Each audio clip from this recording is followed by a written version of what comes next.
Hey fam, Monica here, a member of the Creepinati. Welcome to another episode of the Paranormal Chicks with our fave gals, Carrie and Donna. Enjoy the show, and remember, stay spooky, y'all.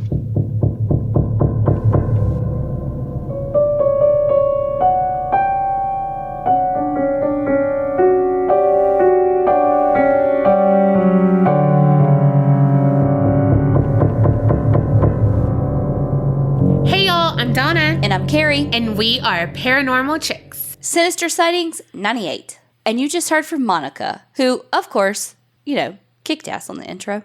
Oh, you're changing it up on us, huh? Well, you gotta leave you guessing. Uh-huh. I even left myself guessing. I didn't even know what words I wanted to say just then. Well, I can tell you what, Monica could open up a OnlyFans. I can't say words either. But what Monica could do is open up an OnlyFans with that voice at the end. Oh, that's so spooky. Okay, yeah, not you. Poor Monica looking at you, not her. Not even out of my peripheral vision over here.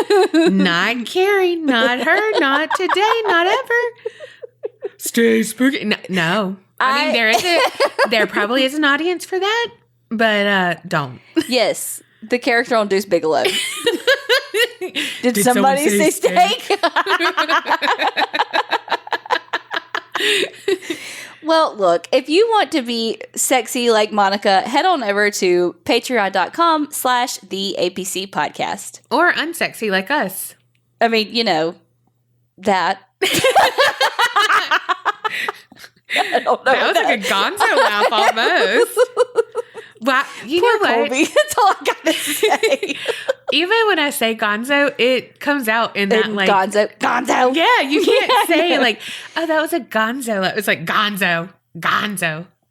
The first story says, "Hey y'all, I have a story about almost being kidnapped. I grew up in a small town. Our school in the center of town was just down the road from the local park. This story takes place in 2007 after school in 7th grade. I would walk to the park on days my older brother worked at the restaurant across the street from the park, and on days he was off, he would pick me up. Well, this story takes place on a day he worked. It started out as a normal day. I walked to the gas station with my friends after school to get something to drink and a snack, more than likely a Monster and a pizza stick." What is a pizza stick? Something that sounds like right up your fucking alley. It sounds like a long combo, and yes. I wonder if it's hard or if it's soft, like a pretzel, like a warm pretzel. You know what I'm talking about? Like you would get it like Annie Ann's.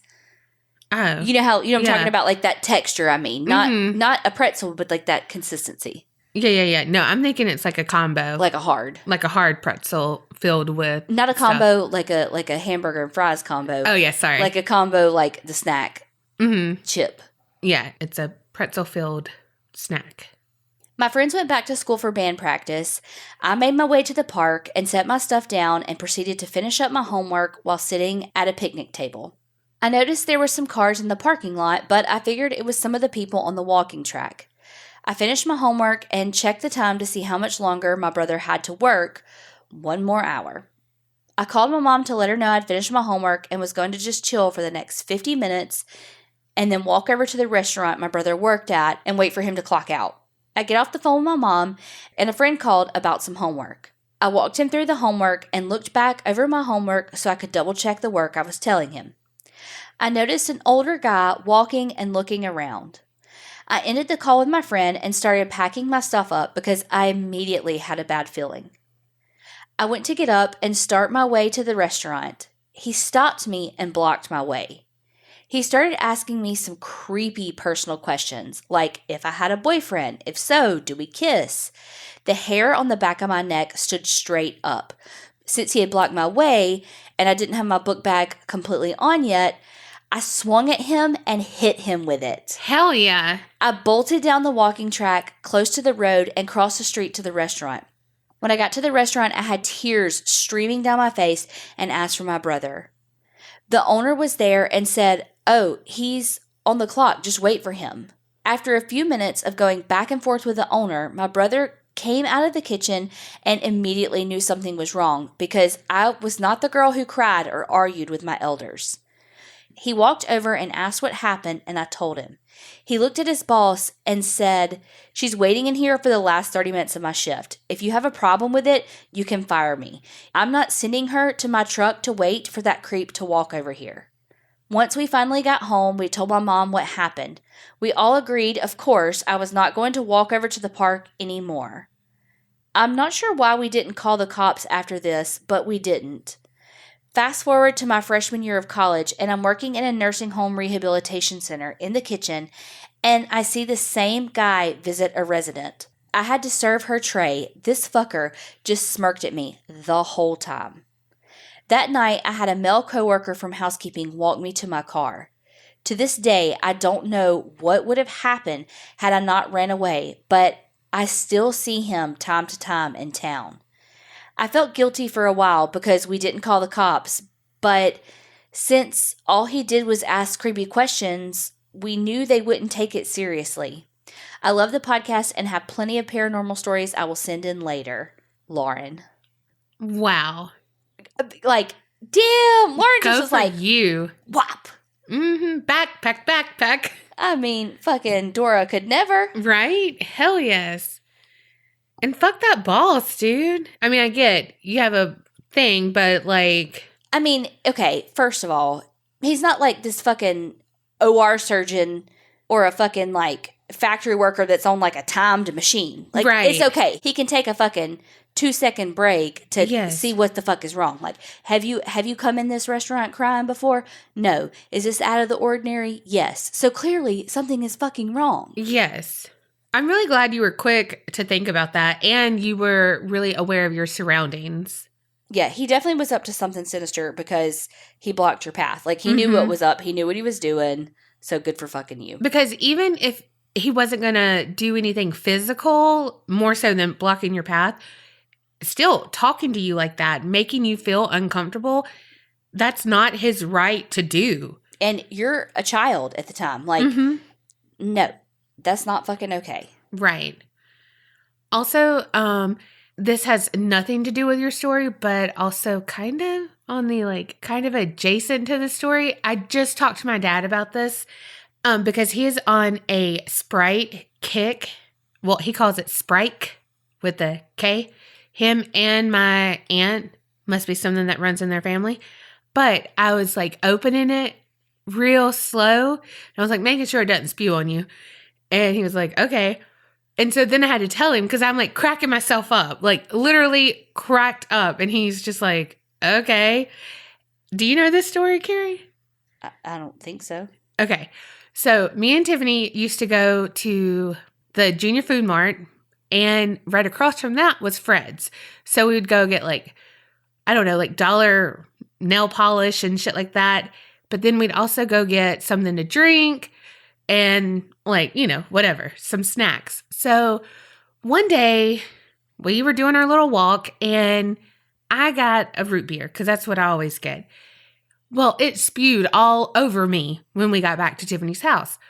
So the next time we did our little excursion, Tiffany, being older and wiser, said, God, I wish I could just picture Tiffany. She opened that freezer door, got the Sprite and said, I'm going to get Sprite because it doesn't spew.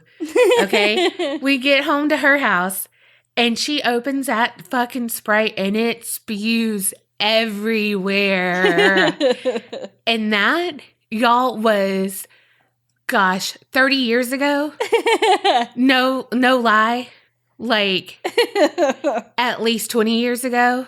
Oh God, no, at least 27 years ago. I was going to say 20 years ago, we'd have been 16. Yeah, no, at Y'all least would have driven down there. Yeah, at least like 27 years ago. And still, if we see Sprite or anything, like if I get a root beer, if anything happens, we're like, I'll get a Sprite because it doesn't spew. Because it was just like how she said it and everything. And it was just like everywhere. And it's like, So like, seriously, it still happens. So you know how we say we don't drop shit? If we're going to make fun of you for the rest of your life, we will make fun of you for the rest of your life. Yes, they will. All right. The next one's called What Made the Boom? So when I was younger, my mom, my brothers, even my non-believer dad would tell me this. Forgive my rambling and my grammar. Okay, so picture this. It's late 70s. My very poor parents lived here in Nebraska, and they moved their mobile home to the place my dad's job as a cowboy/ranch hand was. They got told to park in front of an old abandoned house, and the man said, "Oh, so by the way, the lights turn on sometimes, even though there's no electricity to it." So my dad was like, whatever. So on they go with my two brothers, me not even being thought of yet, parking their mobile home there. Well, my parents did see the light, but just ignored it. My brothers, being curious boys, went over to the house. They went inside the house, but soon got scared and ran back home. Well, that night, everyone is sound asleep. It's a clear night, it's summer, and all is great until early that morning, something hits the tongue of their mobile home so hard my dad runs outside, seeing absolutely nothing near the mobile home, nothing running away, just nothing. My parents said it could only be described as someone hitting the mobile home tongue with a sledgehammer as the noise was heard ringing throughout the mobile home. That's the creepiest one I have for right now. Creep it real, ladies. With all the sunshine and love, Kimberly M. from Nebraska. I bet that just like reverberated throughout the trailer. Yes. Oh, gosh. And I love that your dad is the one who's like a non-believer, but he still tells a story. Yeah. That's so creepy, though. Like, by the by, there's this house that you're parking in front of. No electricity, but sometimes the lights come on. Yeah. Just ignore it. It's fun. It's cool. It's fine. Right? Everything's good. It's fine. Nope. Don't like that. A little weird. Not so much into that. I mean, it definitely saves on electricity. Right. You don't have to pay for the lights. Now, it'd be really bizarre if there weren't any bulbs. Oh, and the no. shit still came on. Could you imagine? Mm-mm. The next one says, here's my story. It's long, but important, I think. I love that they started off just like us. Okay. Hey, ladies. First off, hello. You are so awesome. Also, I would like to reference the gal who wrote y'all in the beginning of Sinister Sightings episode 47. I, too, am a procrastinating doofus who meant to send this over a month ago. I would have most likely let this message type on for about a year. Sorry, it's not related to my ghost story. I just love the relation I encountered with this fan who wrote into you guys. I came across your podcast for the first time not even a week ago, and I am hooked. I know my friends and family are probably looking at me crazy because of how often I have your podcast playing on my Bluetooth record player in my room. I'm 21 years old and my name is Sarah. Some call me Patty, some call me Lou. I have been dealing with paranormal experiences on and off my whole life thus far. I'm no stranger to it. I think I had watched every episode of Ghost Adventures by the age of 8 or so. I even went on a tour of one of the haunted jails in Charleston, South Carolina that the Ghost Adventures team did an investigation on. As a kid with an itch for all things paranormal, I used to want to be a paranormal investigator so badly as a career when I was older. Still kind of want to. Anywho, just a little backstory. Let me quit rambling on and get to the stories. I remember always hating my experiences in the moment every time they would occur. But after the fact, I just couldn't stop thinking about them because I would just be so intrigued. I know, I'm strange, whatevs. The earliest memory I have of my experiences is from when I was 8 years old and staying in an old motel in Deep Creek Lake. Me, my mom, stepdad, and my sister all headed up there to visit our second cousins. I'm sorry. Where? Deep Creek Lake. Does no one else have a problem with that? That it's a creek and a lake? Yeah. Girl Scout, I am not, so that is definitely a possibility, but, what? Maybe it starts as a creek and then flows into a lake. Okay. I didn't name it. I don't know. I don't even know where it is. Okay. Just going to the creek? No, I'm going to the lake. Which one? Deep Creek Lake? Oh, okay. You know, some people call it a crick. Some people are wrong. I thought you were going to say, you're a crick in my neck. You could have You could have. I could have. You're right. This motel had 2 beds, one near the door and one near the bathroom. My sister and I both slept in the bed next to the bathroom the very first night we stayed at the motel. There was a closet without a door right across from our bed. In the middle of the night, everyone was asleep already, but I couldn't for some reason. I've always had trouble with insomnia. I looked over to the closet because something caught the corner of my eye. Sure enough, there was a man and a woman standing side by side, just staring at my sister and me. The woman was in a dress and had dark, short hair and was a little bit heavier. She was smiling with a soft smile in a sort of comforting way, but nonetheless, I was scared shitless. Absolutely shitless. The man was tall and scrawny with a gray mustache and was wearing a tuxedo and a top hat. They were both fairly old. I immediately turned my body to face my mom's bed that was near the door and hid under the covers. I was so tense, and I stayed that way until I fell asleep, and I woke up in the same position.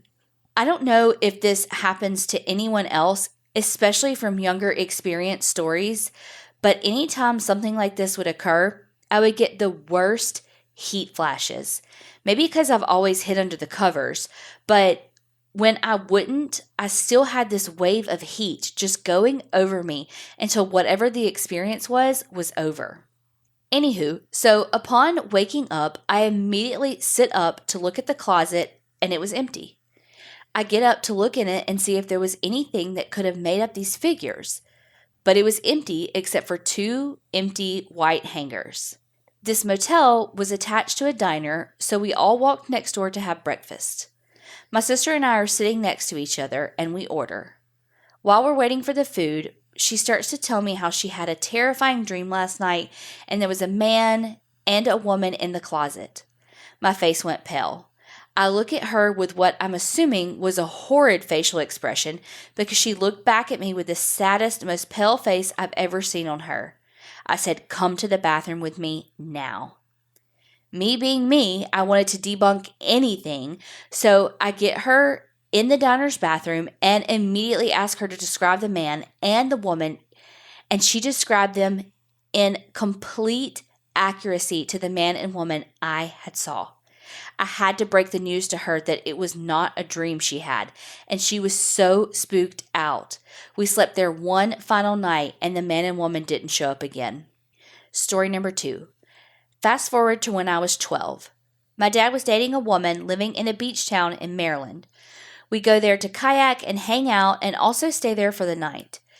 My dad's girlfriend, Kat, and her daughter, Sandy, tell my sister and I that there was a ghost that resides in their house, and they just wanted to warn us so that we weren't scared, just in case something went bump in the night. They reassured us that they think it was the former owner, who was just a sweet old lady who passed away in the house. Kat told me that there is a thing that she does every once in a while where she knocks on the front door and she won't stop until somebody opens the door. And of course, nobody will be there, but it's just to let her in perhaps. Kind of like an outdoor cat who meows. She said this to me specifically because guess who would be sleeping on the couch directly next to the front door? Me. She had the kind of front porch where the door on the outside of the house is to get to a screened front porch. Then, once you go through that door, you're able to get to the house's front door. So nighttime comes and I'm hunkering down, getting ready to go to sleep on the couch. I had my head at the far end of the couch, sleeping on my back to keep an eye on the front door across from the end of the couch that my feet were on. My dad slept on the other couch next to me, and he falls asleep so fast it's ridiculous. Sure enough, a few hours into the night, the knocking began. I freeze. Like I mentioned earlier, I start getting the intense waves of hot flashes, and I curl up with the blanket. To hear a knock at the front door in the middle of the night is horrifying. I try tapping my dad, and he's such a heavy sleeper. I was so scared and just frantically poking my dad, saying, "Dad, Dad, Dad," as quietly as I could, but he wouldn't wake. All the while, the knocking hasn't stopped. I get up and my legs are literally shaking.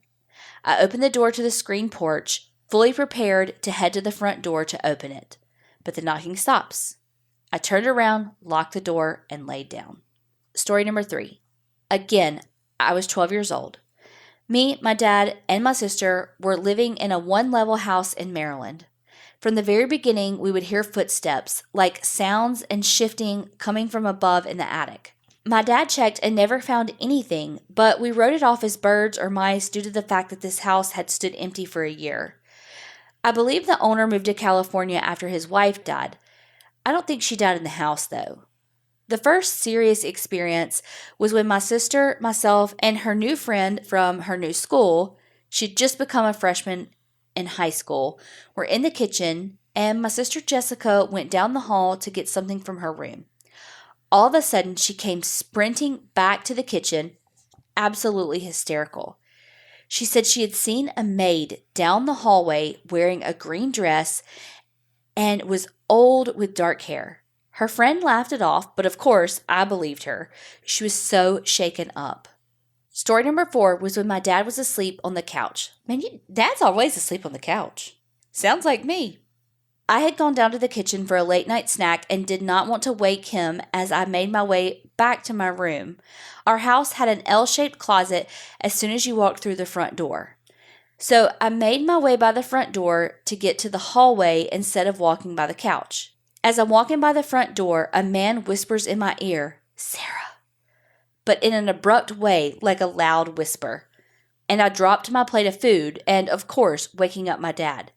This is one of the first times my dad got wind of experiences that would later lead to him having to be on call 24/7 in case I had another one. Because without a doubt, these experiences completely stemmed my paranoia I suffer from today.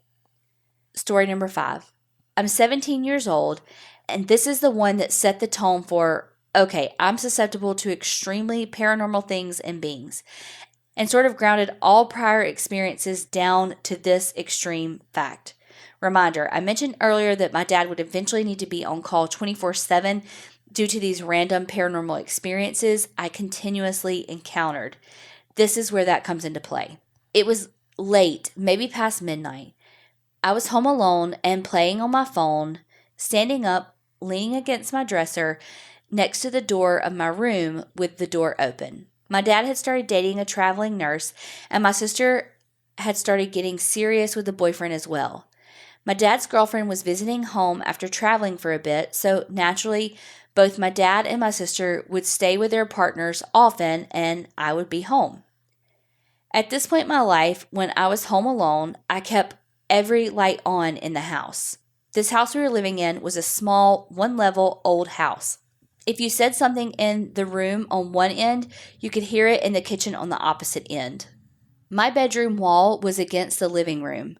I'm standing there and all of a sudden I hear a strong, loud, older woman laugh. Not a hysterical laugh, not a sinister laugh. It was a laugh when something in the midst of a conversation abruptly makes you laugh. Just a friendly laugh coming from the living room. I stopped. I froze. I trembled because I was so close to my open door, but I managed to close it quickly and lock it. I sat on the furthest corner at the top of my bed against the wall. I legitimately rocked back and forth as I frantically tried to call anybody at all. Like I said, it was late. I tried to call my dad, my sister, my dad again, my friend, my dad 20 more times, my boyfriend at the time 12 times. Nobody was answering. I finally got through to a friend of mine named Hope, thank goodness, because the anxiety I was feeling was starting to get absolutely unreal. She talked me down and just kept my mind busy, which is all I really needed. While on the phone with her, my dad calls. I hang up and answer and tell him everything completely hysterical.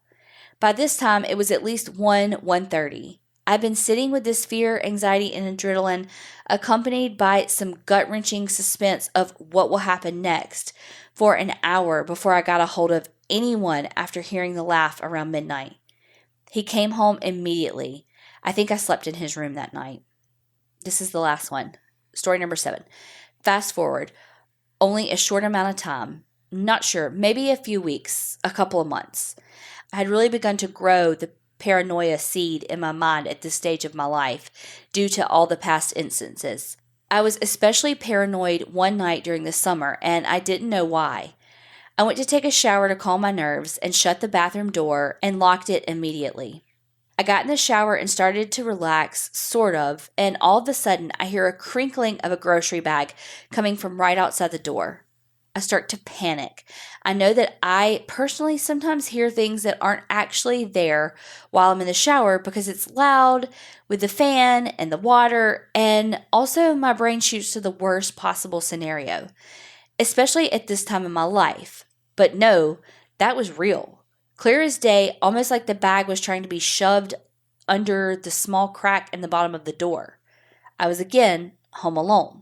I immediately FaceTimed my friend while still literally in the shower. She lived down the street, but had just gotten her license and her first car, and her mom didn't want her driving because it was actually storming terribly outside at the time.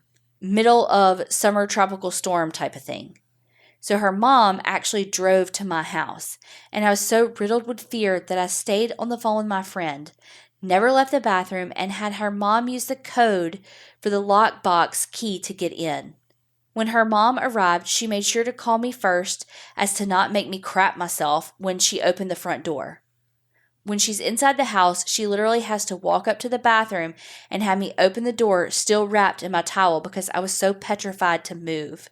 When I step out into the hallway, guess what I see? A grocery bag that had not been there before I entered the bathroom. I have a few more, but they're pretty minor, and I've already gone on for too long, I'm sure. Anyway, thank you so much. I rarely get the chance to talk about my experiences because conversations come up about ghosts and paranormal things, and I don't know how to get into all of it without seeming like a total tormented nutcase. But I realize now that I'm not. And even if I am, who cares? This whole podcast has helped me not feel so alone with my experiences and the effects it can have, and bringing a little bit of curiosity and humor to each instead of shutting them out. Creep it real, you beautiful gals. I can't imagine how terrifying that would be, like being home alone and hearing things, especially at some of those young ages too. Right? Also, my brain, how you wrote your stories made me think of song lyrics. You kept saying "made my way," so all I could keep saying in my head was "making my way downtown." Then you said every light in the house on, and so every light in the house was on. Yep, had that one, and then another one. God, the L-shaped thing, the L-shape on the forehead, Smash Mouth. Yeah, L-shape on the forehead. Yeah.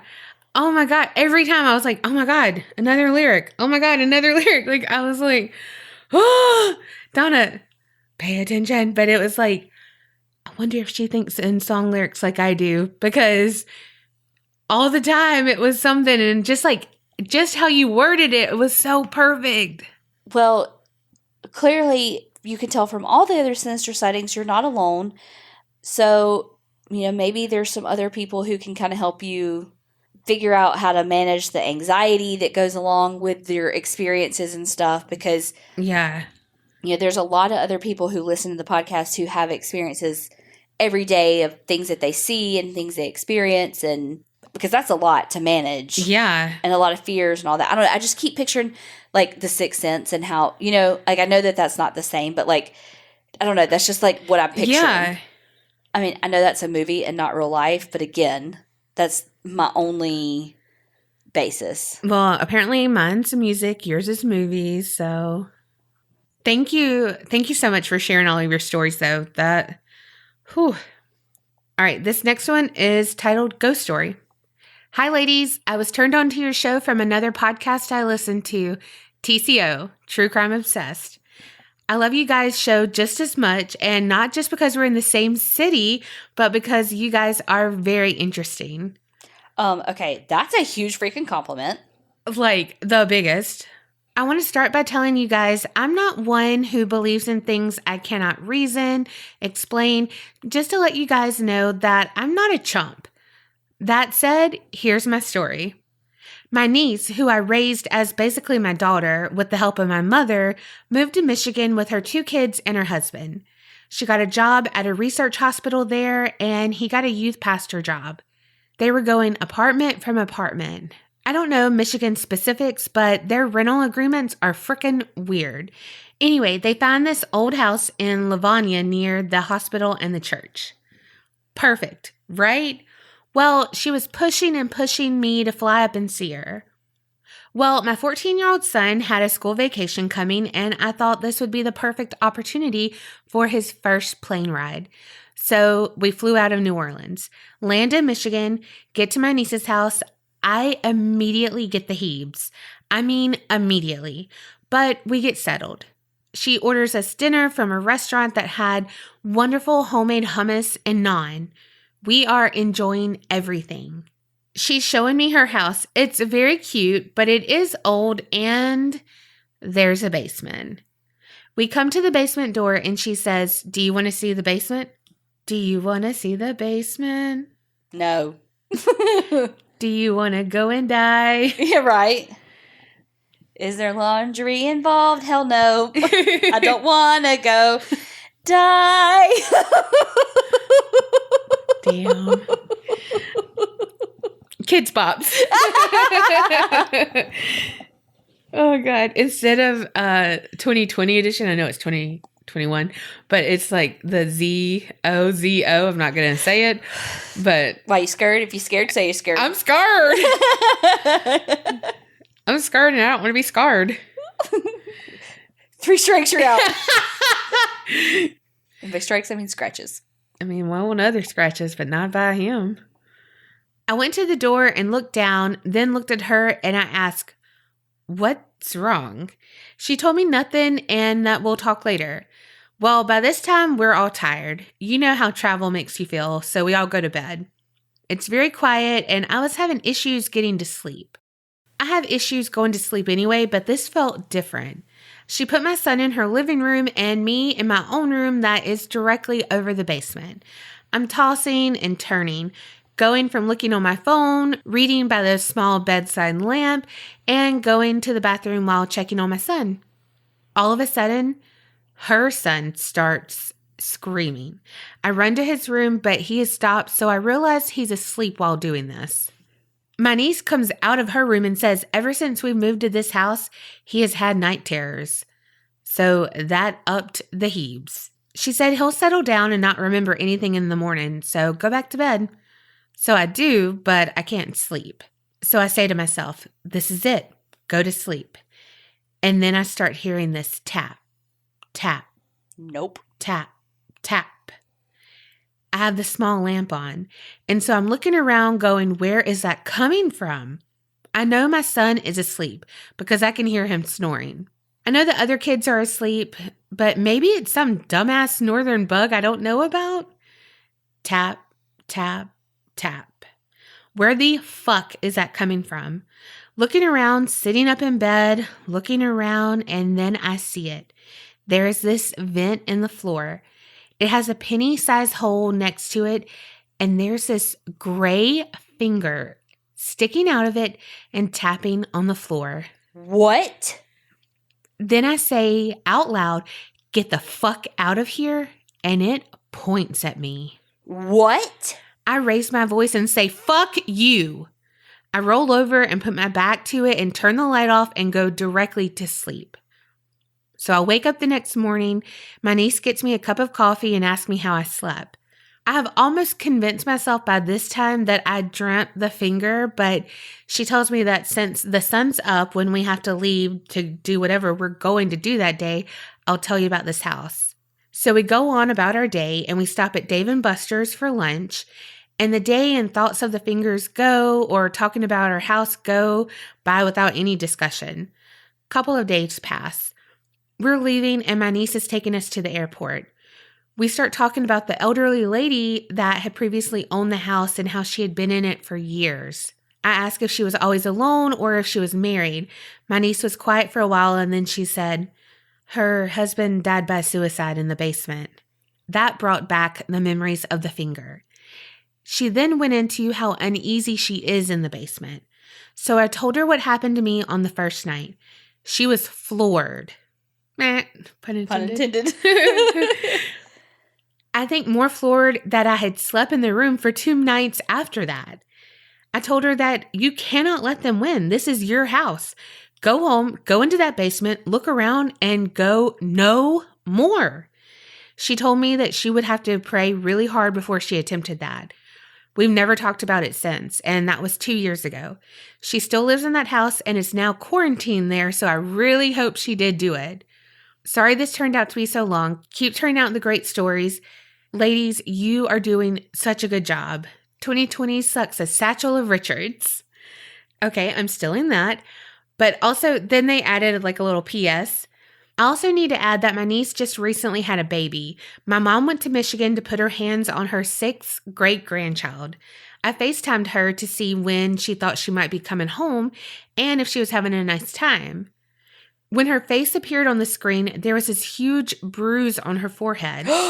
I asked about what happened, and she said, I'm not really sure, but I went to the bathroom last night, and there's a night light in the bathroom, and at night, you just usually try to use less light so you don't wake yourself up all the way.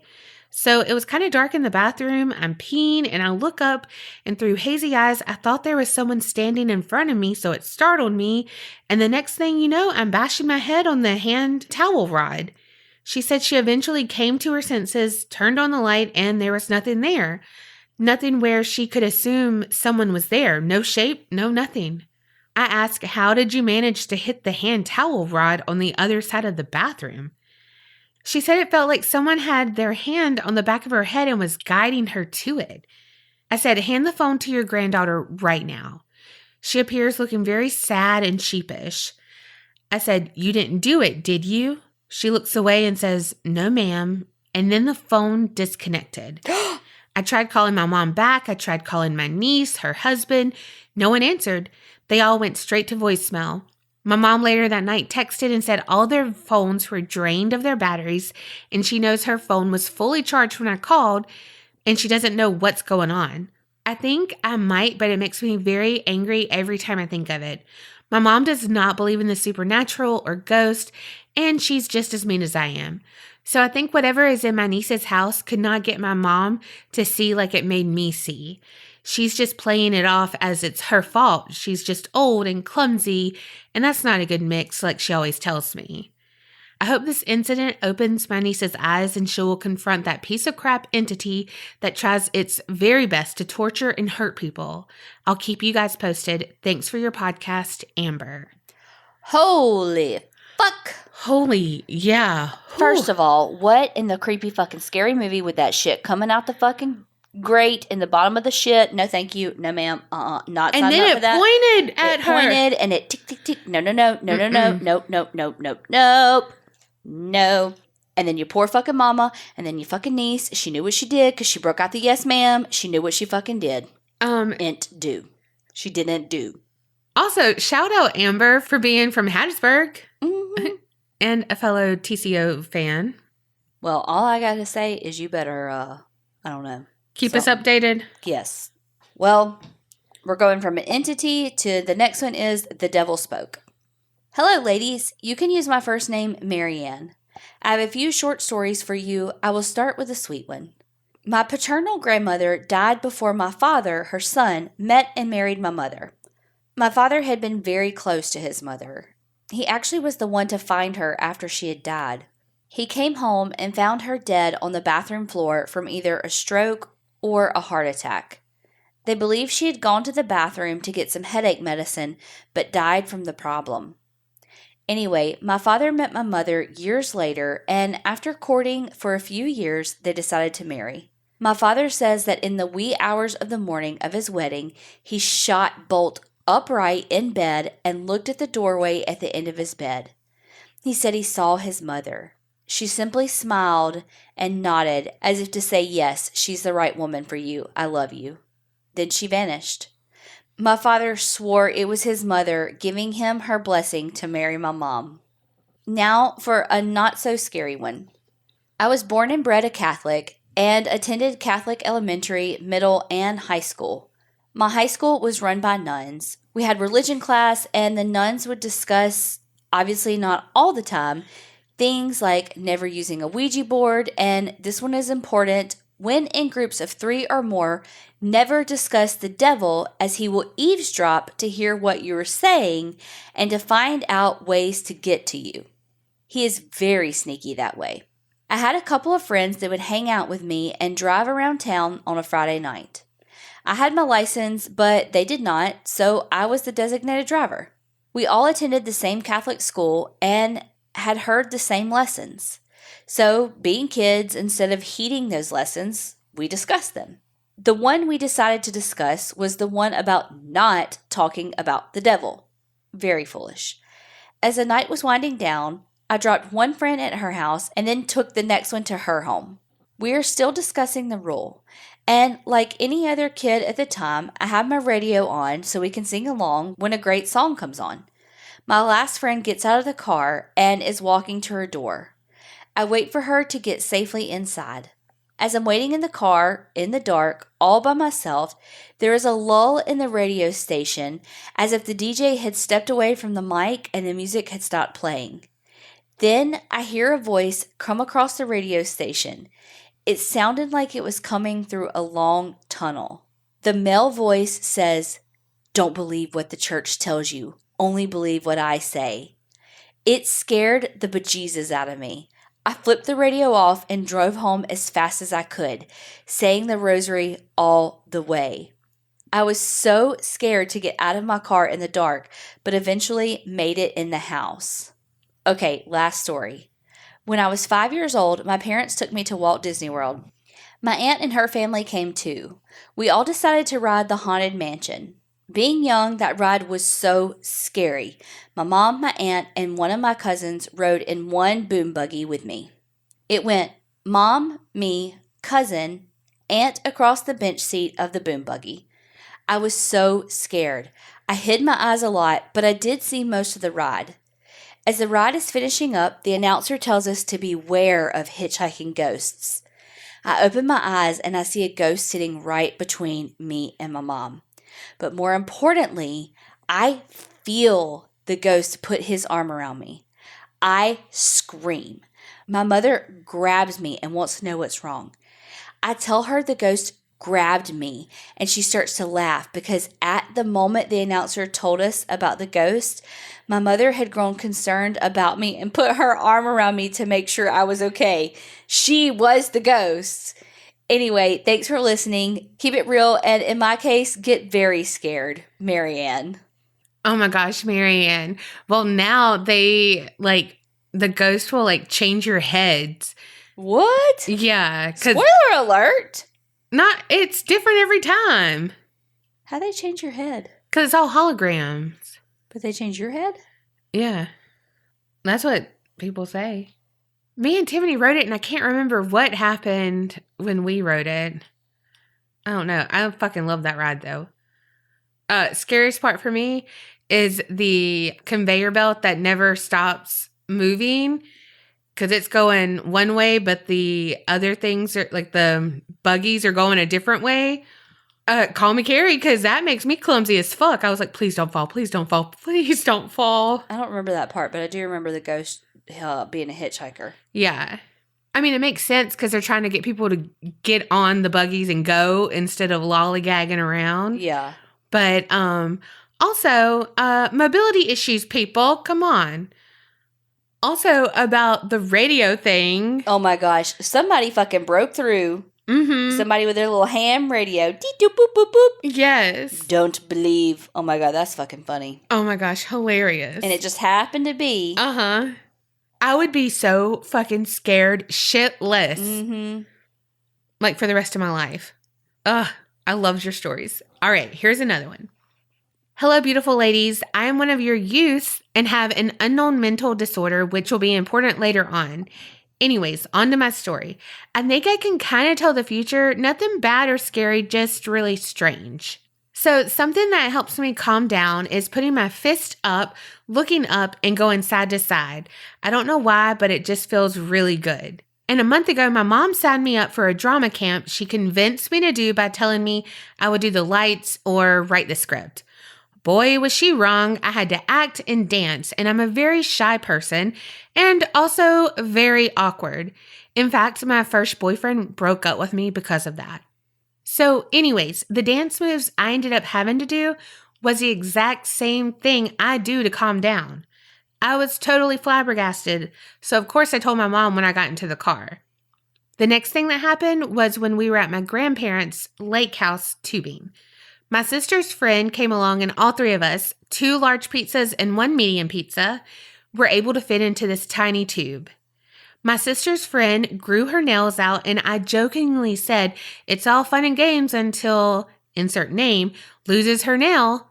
Well, guess what? An hour later, she lost her nail and was bleeding. We all laughed, but I still have a feeling I can somehow predict the future.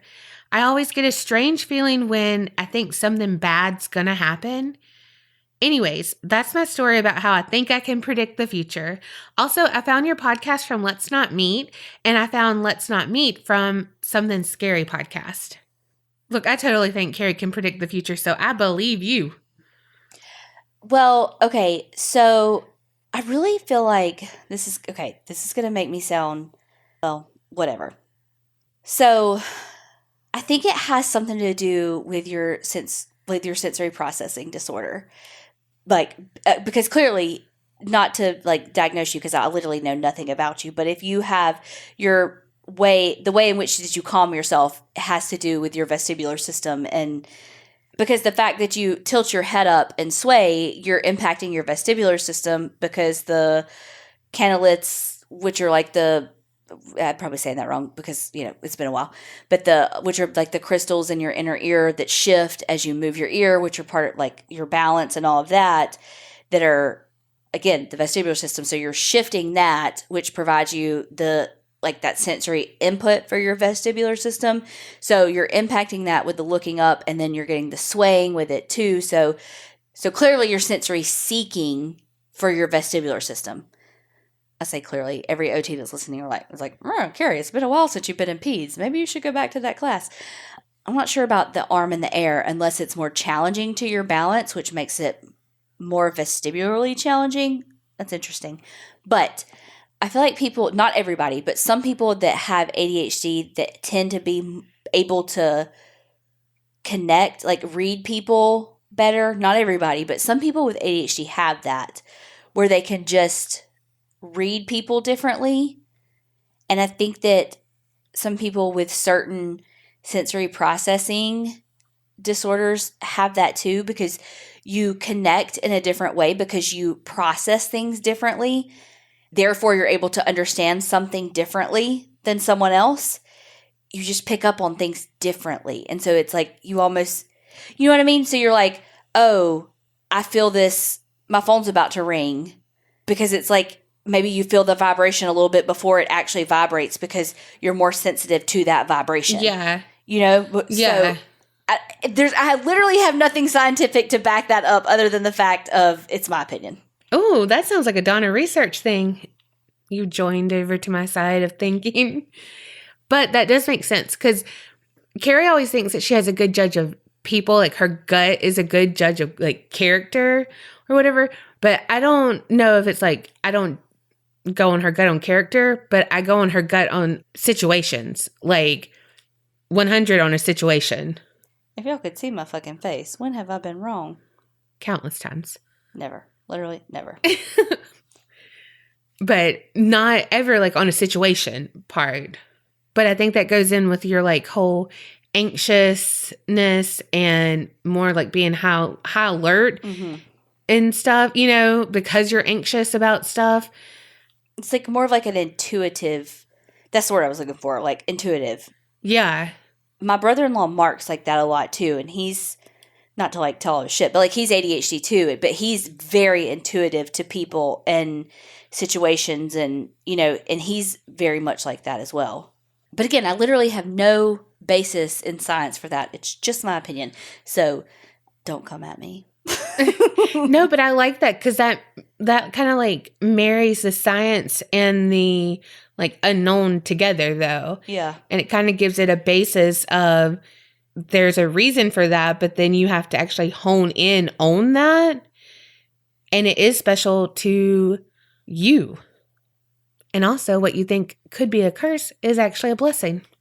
Also, I get my sensory stuff is through swaying back and forth as well.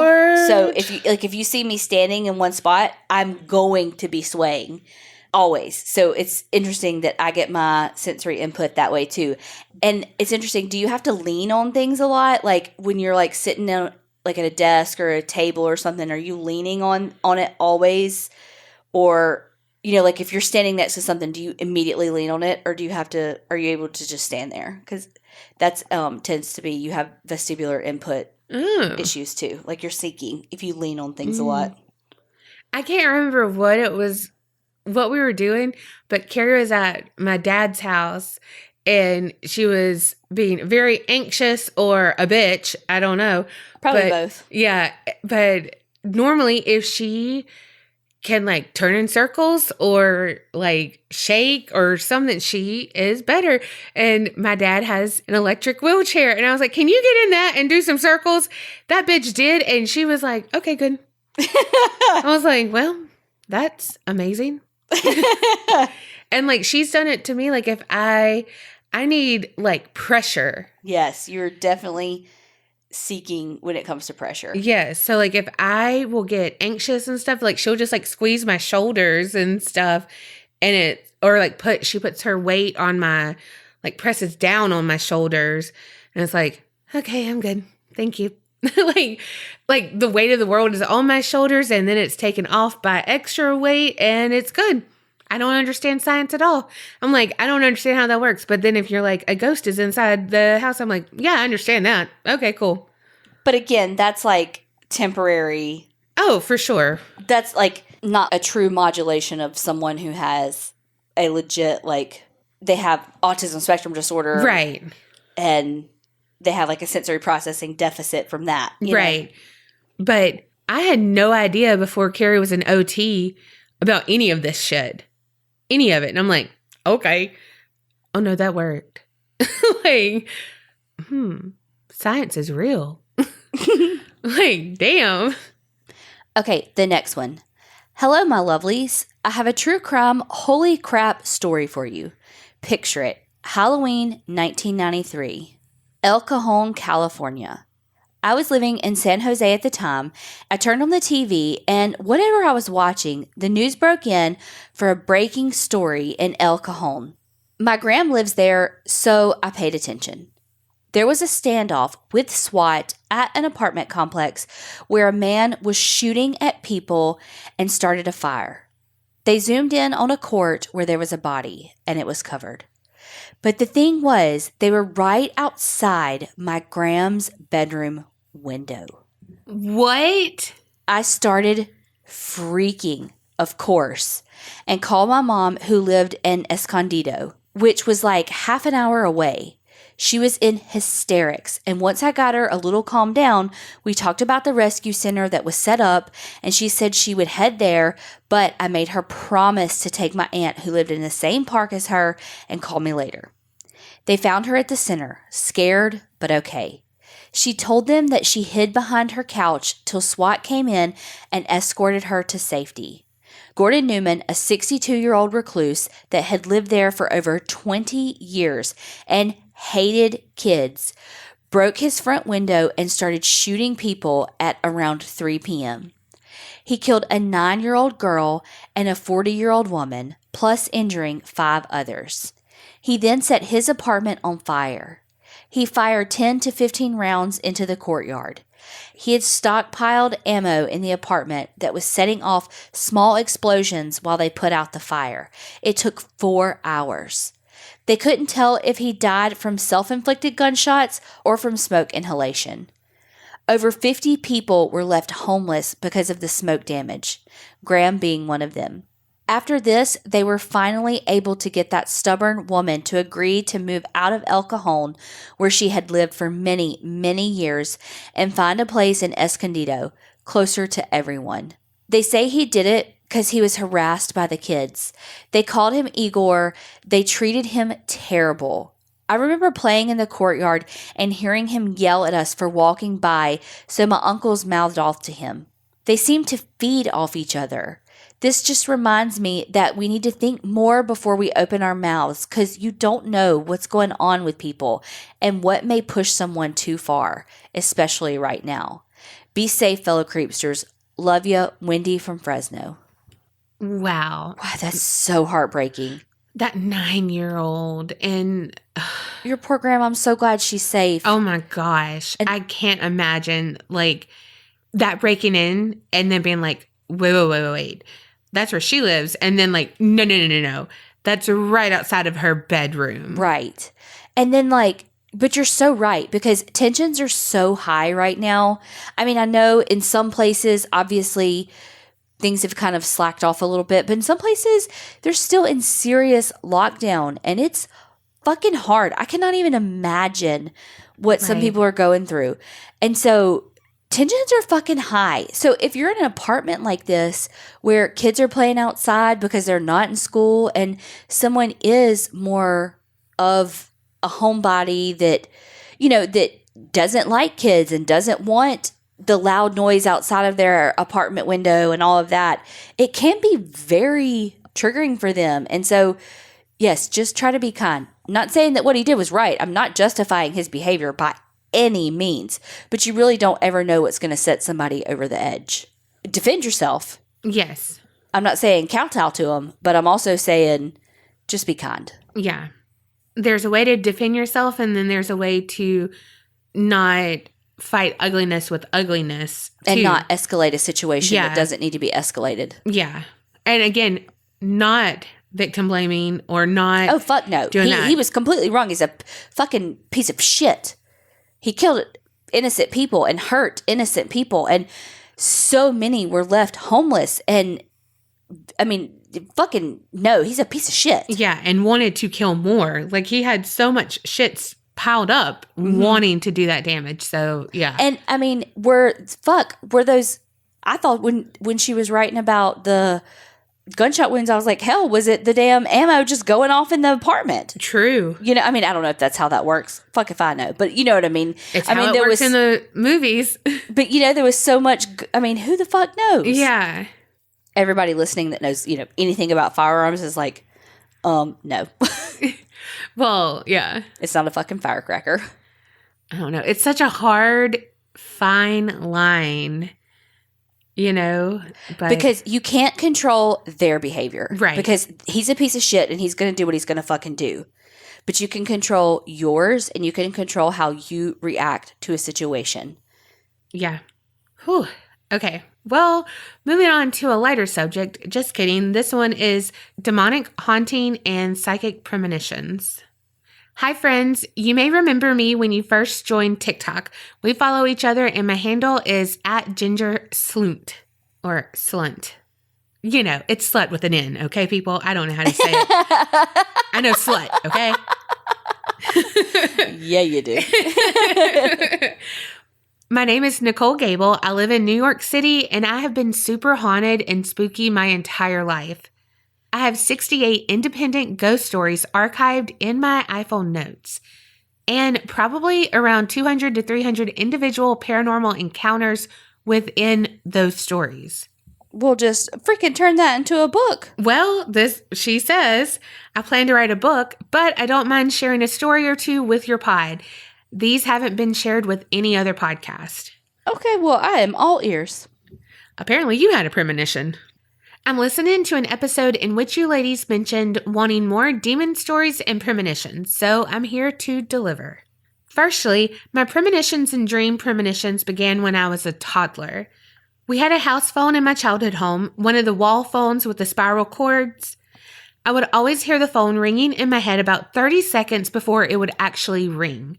Eventually, I got so annoyed with the occurrences that I started announcing to my parents and sister, phone's gonna ring, every time it happened. And without fail, within 10 to 30 seconds, the house phone would ring. My parents thought I was bribing people to call it at certain times of the day to create a fake prediction. That is, until one day they picked up the phone and it was my school teacher. Being that there was no way the teacher was in on this quote-unquote trick, they finally believed me. Also, so interesting that just a couple stories ago we were talking about the phone thing. Yeah. Okay, sorry, go ahead. The phone predictions continued on until I was around 19 years old. It still happens every few months, but during my younger years, it was a several times per day occurrence. For whatever reason, it happened the most when I got my first phone, a silver Nokia flip phone. It became a running joke with my family and friends that at least once per day, I would go frantically digging for my phone since I was hearing the ringing clearly in my head and would open the phone to no missed calls. I would sigh and, rolling my eyes, declare, "My phone's gonna ring." Without fail, within seconds, my phone would ring in my hand. The next time I made a significant prediction was when my grandmother died. I was in the Middle East last summer for a few weeks. My father is mostly Syrian and Jordanian, and I wanted to visit the homeland. The time difference between New York and the United Arab Emirates is 8 hours, so I was always ahead of my family back at the States by 8 hours. I got a phone call that my grandmother took a fall and was in the hospital. That was not an odd occurrence. Granny Annie was 85 years old and as vibrant as ever, even energetically recalling and retelling stories from her early childhood. Also, love the name Granny Annie. Right. Love that. She took tumbles often. Clumsiness is hereditary, I guess. And she'd break a bone, get patched up in the hospital, and be on her way home in a few days. Well, that evening, I had a dream that my grandmother came to visit me. The dream was particularly odd because she sat in my hotel room in the Middle East as if I was experiencing an out-of-body experience. Worried, I said to her, "Granny, I don't want you to die. Why are you here?" She heartedly laughed and said in her thick Maltese accent, "Oh, honey, I'm already gone." I shot out of bed, crying hysterically. My now husband soothed me and I went back to sleep. I couldn't call my family back home since I was 8 hours ahead and they were surely sleeping. The following morning, I texted my sister, "Call me when you wake up." She called first thing to ask if I was all right, and I told her about my dream the night before. The line went silent. "Are you still there?" I asked. After a moment, she broke the silence and told me shakily, "I'm still here. Granny slipped into a coma yesterday. She's brain dead. They're going to take her off of life support, and I couldn't call you because you were asleep due to the time zones." We were obviously upset, but I felt a sense of comfort knowing that Granny's spirit must have left her body and immediately visited me across the world to comfort me. The final story is a little more sinister. Several years ago, I had an extremely disturbing dream that I was being tormented by a demonic spirit. I was in an apartment I had never been in before. In the dream, I climbed up a flight of stairs, walked down a hall and into a bedroom. A closet was butted up directly against one of the bedroom walls.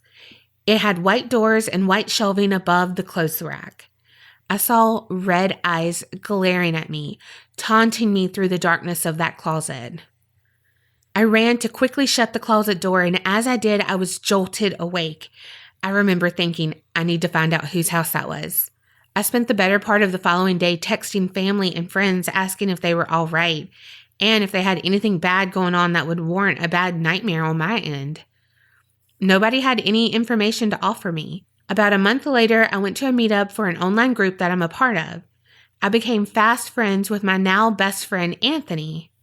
He's super flamboyantly gay and a practicing witch. One night we were having a few drinks and talking about paranormal stuff. I remember my nightmare. I said, "I know this is going to sound weird because we're not very close and just met, but I had this nightmare a couple of months ago and I haven't found out who it was about yet." I explained the dream to him and his jaw absolutely dropped. With every new detail, the staircase, the hallway, the bedroom, he insisted that I was messing with him. I had never been to his house, and the dream occurred a month before I even met him. Finally, the moment of truth, I asked if his closet was in the corner of the bedroom. "Yes," he responded. "Is your bedroom white?" "Yes," he responded, more freaked out with each answer. "Are your closet doors white?" "Yes." "Nicole, you're freaking me out." Do you have white shelving in your closet? At this point, he got up to dramatically walk out of the room as if saying, oh, hell no, this shit is insane. Indeed, he did have white shelving in his closet. I continued, don't freak out, but in the dream, there was a demon in that closet. Does this make any sense to you? He laughed loudly and shook his head in disbelief.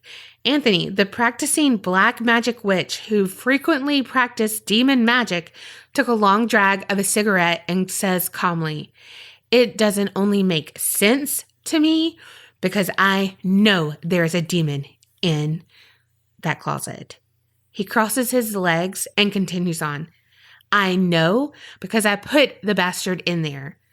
There's currently a line of salt in front of the closet to keep him contained because it wouldn't leave me the hell alone.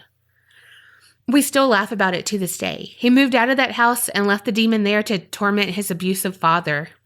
Welp, that's all I can squeeze into this email. Please let me know if you'd be interested in hearing a few more stories of the hundreds I have documented. I currently have part 1 of a 2-part/hour-long story of a ghost child who has haunted me for 8 years on my YouTube channel, and that's called Gable and Claude. In the video, I document several unexplained noises and voices that have occurred in real time as I recorded. Damn. One of these days, I will tell the very long story of the demon infestation and subsequently witnessing a real Catholic exorcism. And yes, it was exactly like in the horror movies. But if your listeners enjoy these, I'm sure they'd enjoy some more of my shorter stories as a preview for my book. Sending so much love to you both, Nicole Gable. Holy fuckballs. Also, again, she's Ginger Slunt on TikTok and Instagram and Gable and Claude on YouTube. And y'all, she has one of those hairless cats. That's Claude. So if you are a fan of those kind of cats, you know, like Dr. Evil, I know there's a name for it. I know. But it's a Dr. Evil cat. Forever and always will be Dr. Evil's cat. So you can go love on Claude if you like that. But back to her stories. We need all of them, but I mean, I understand the book thing, but yeah. Also, it's very interesting though, because it's like your story with your grandma totally supports the science of no brain activity, pull the plug. You know, I mean, yes, there's like the rare occasion that, okay, they said no brain activity, but they left someone on, let's say, a ventilator, and then 13 years later, they came out of a coma. Like, there's that rare occasion. Yeah. But your story supports the science, you know? That's so true. God, you and the science tonight. It's like making sense to me. Now that's a sinister sighting. Well, fuck a demon, though. I want no part of that. I don't even want to. I don't even know. I don't know. Mm-mm. I don't need a red eyes. No, but I do love hearing demonic stories. So yes, I loved you sharing this, but I don't want to ever experience a demon. Sounds like you found your soulmate partner in Anthony, though. So yes, twin flame. Okay, one last bonus one, just as a little palate cleanser. This one's called Sleep Talking Husband. Hi, ladies. I found your podcast a couple of weeks ago, and I'm completely obsessed. You two are so fun, and your stories are the best. I wanted to write in to tell you about my sleep-talking husband. I don't have any Ambien stories. Sorry, Donna, but I think these are the same realm. Anyhow, about 19 years ago, when my husband was just my boyfriend, he spent the night for the first time. I was sleeping and woke up in a panic because he was screaming at the top of his lungs. I sat up, freaked out, and turned to see him sound asleep, just laying there, screaming. So I shake him and try to wake him up, and after a couple of minutes, he opens his eyes and says, God, why are you waking me up? Then he rolled over and went back to sleep. The next day, he tells me, oh, by the way, I talk in my sleep. Just a little. He said he was dreaming a killer clown was chasing him, but he didn't remember me waking him up. We've been married 15 years now, and he always talks in his sleep, but no more screaming. One night I woke up because he started to squeeze as he hugged me and said, oh, you're so soft, like a pillow I want to fuck. And I started cracking up. Then he continues, "Oh, I just want to hold you while I take a shit." At this point, I am laughing so hard, but I didn't want to wake him up. The rest of the night, he just kept mumbling about pillows. Well, these are a couple crazy things that he has said in his sleep. I hope you like them. I'll send another email about the ghost in my grandparents' home and my psychic daughter on another day. Creep it real, Vanessa. Oh my God. A pillow I want to fuck. I love this so much. Colby talks in his sleep so much too, and I will laugh so hard sometimes at it. Like, because he's a pipe fitter, and one time he goes, "That's some good looking pipe."